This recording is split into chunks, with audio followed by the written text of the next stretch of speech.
The one thing that I think we should transition to now is not so much worry about these numbers, but I wonder if they're going to affect the campaign. I think that's a much more interesting topic. And the one thing I want to talk about in here is there was something fascinating in this report, and I don't know if I'm making too much of it. If I am, please, I hope viewers would let me know and educate me. But there's this interesting number. It's the African American unemployment rate and also the Hispanic rate. I'm going to focus on African American unemployment rate because this number came in, and there's never been, since they've been measuring this in American history, there's never been a number this low. They only started measuring this in the 70s. But Clinton's lowest there was 7.3. Obama left. When he left office, it was 7.9. The Trump administration in this September report recorded a number that was 5.5. And the prior low was also under the Trump administration, which was 5.9. Now, these numbers don't fall steadily down. They go down, they go up, they go down, they go up.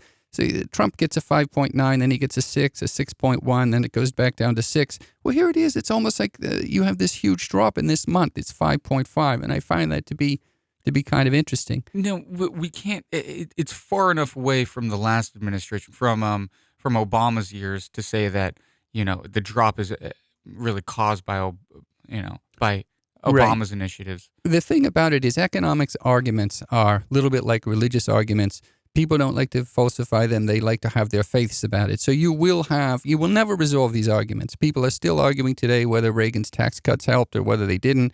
You're always going to get these arguments. For someone like me, I try to look at what I believe is actually going on. I told you before, I believe some of these supply-side tax cuts are bad, but I believe some of them actually produced value. And what I'm interested in is what this corporate tax cut and this deregulation of coal, oil, and gas together, what it's been doing to the economy. I think there's no doubt, Adam, that 2018 was, that there was a stimulus there, and we're seeing the outgrowth of that.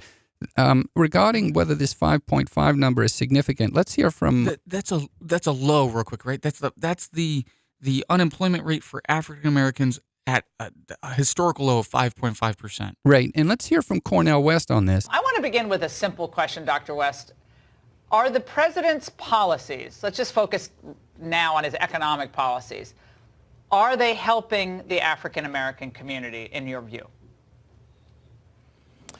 Now, I think that the statistics certainly look good through a narrow lens, so I give him credit in that regard. But we have to keep in mind that on the one hand, you still have grotesque wealth inequality, you have job insecurity, so many people who are working more than one job. So yes, it's pretty awesome that the African American unemployment rate is so low, but he's still taking it with a grain of salt. Well, I mean, look, there's always equities, right? And the one thing we're doing is looking at only broad quantitative numbers. Okay, there's always qualitative measures. There's always going to be this conversation in America about whether the economy's fair, what the distribution of wealth is, whether the minimum wage should be increased. And those are all legitimate questions. Nowhere am I saying on this show, and this show is not about whether the economy is fair. I'm not at all saying. Well, I'm interested in the political science question. When that number drops to 5.5, is it going to have any impact on the election? Remember, so much of some of the thinking about elections is who shows up at the polls and who they vote for. And with regard to that, let's play. Number one, Donald Trump overperformed in many of the rural areas in the upper Midwest and the Rust Belt, where we knew he would do well, but not quite as well as he did. Two, Hillary Clinton underperformed in urban areas, particularly among Black and Hispanic voters. One of the most amazing findings of the exit poll is that Donald Trump did better among Hispanics and Blacks than Mitt Romney did in 2012. Remarkable given the campaign he ran. Well, is that saying much? I mean, compare African American approval ratings from Mitt Romney to Donald Trump. I'm not sure the numbers are going to be high for Mitt Romney to begin with. Well, I don't think anyone would ever want to have as a comparison, I did better than Mitt Romney. But let me do a couple of things here. I've got some stats, and they're from the Trump election. They're from the Romney election with Obama and Romney, and then also I went all the way back to Bush Kerry in 2004. And I want to give you a couple of statistics here. Let's start off with Hispanics. George W. Bush got 44% of the Hispanic vote, and Romney got 27%. Trump actually got 28%, and this is before Trump was in office, running, against Hillary. He got 1 point better than Romney. Now, with regard to the African American vote, Bush got 11%, Romney only got 6%, Trump got 8%. Now, here's what I want to talk about, okay? What I want to talk about is what this economy may or may not do to these percentages. Now, we're not going to do this theoretically. What I have here are a bunch of polls, and I've been ignoring the polls until I got a bunch of them. And I have a bunch of them, and I want to go through these very quickly. You have a Marist poll in January among all adults showed 11% approval rating among African Americans for how Trump is handling the job. And these are job approval ratings. February Morning Consult poll, 15 of registered voters, 15%. A March McLaughlin and Associates likely voters, 16%. There's a Zogby poll in August of likely voters, 28%. Rasmussen poll in August, 30%. July Fox News poll, 22%. June 28th ABC poll, 18%. All right, so I'm not saying anything to you other than this.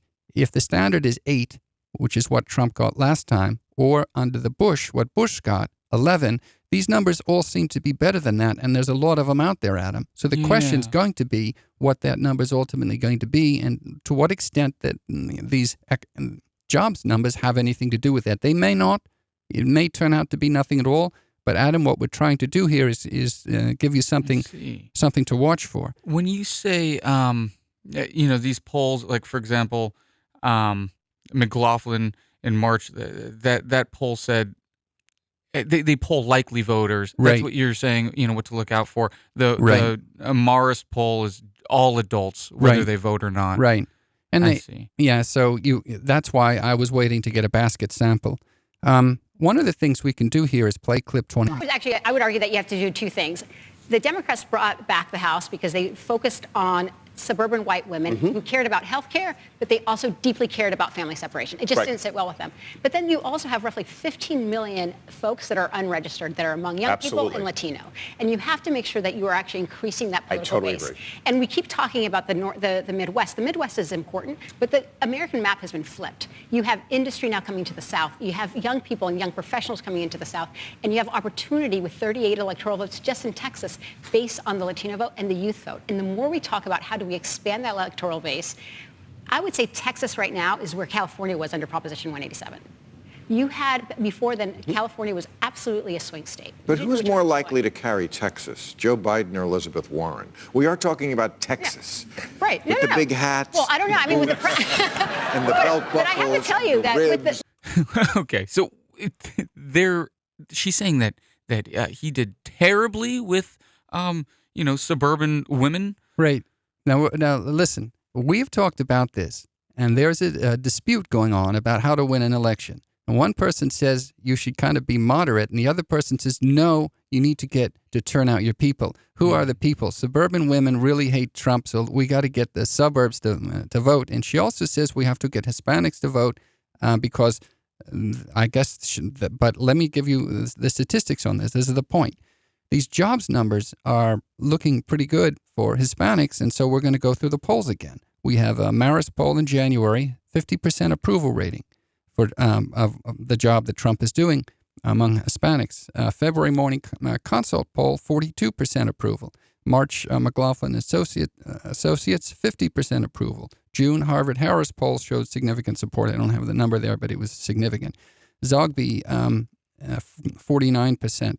Okay, so that's the number of huge approval rate, right? Because the only 28% voted for him in 2016, if we believe that. So the point is this: she's saying we're going to win, wherever by getting the right people out. The fire Joe, getting the right people out to vote. But this economy may make it so that what they think is only 28% support is actually going to be more like 40%. And so if that happens, then that's going to mess with the arithmetic. And so, so this whole point about just turning out the right kind of people. All of these polls, the approval ratings for Hispanics are at or just below 50% of job approval ratings in favor of Trump. So, Right. And you said that we only had 28% of Hispanics vote for Trump. Vote for Trump in the last election. So that's, I don't know. Anyway. So there may be some voter base there that he may be able to capitalize on. Yeah, the point is if you just turn out certain kinds of people, you may find out that the ratios of support that you think you're getting will be compromised by the jobs and the economy. If the jobs and the economy continue, remember, we still got one more year. We just need to see what the economy looks like next year. But it could be something that mitigates your models and what you think the support's going to be. We have something here from Michael Moore. And vote. And vote. Is that the main message you want to? What's the main thing you want people to come away knowing from this? It's not a democracy if you're sitting on the bench. Everybody has to get off the bench. Everyone has to participate. It's not a spectator sport. Right.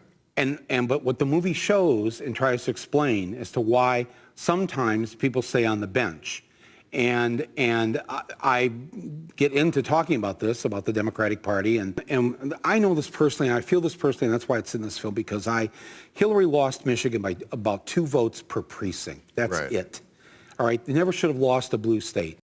Michael Moore is saying he's ringing the fire drill alarm. He's ringing the alarm like, hey, you guys got to get out there and vote.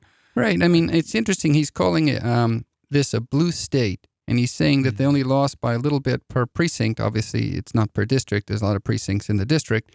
But the point is, these ratios could get messed up when you have a higher voter turnout if you're not quite getting the ratios you think you're going to get because the economy is taking more of those voters than otherwise would be the case.